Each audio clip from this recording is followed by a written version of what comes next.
Welcome to Pindar Poetry. We hope you learned something new. You start by preparing hardware and connection method. First, update your Xbox controller firmware via an Xbox console or PC so button mapping is stable. Next, pick Bluetooth for wireless or a USB OTG cable for wired low-latency input. Make sure your phone supports OTG. Then install a trusted key mapping app like Octopus or Panda Gamepad Pro to translate controller signals into touch events. This is necessary because PubG Mobile expects touch input. Once done, keep both devices awake during setup. You now map and calibrate controls so gameplay feels native. Open the mapping app and either run PubG Mobile through it or activate the overlay. This ensures touches are injected correctly.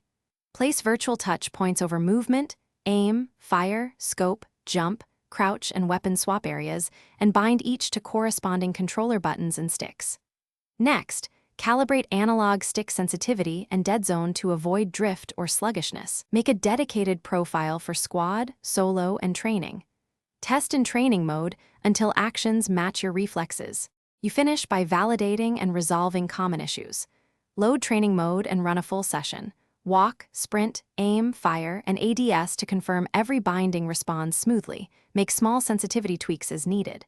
If the controller disconnects, repair it, replace the USB OTG cable, or recharge the battery.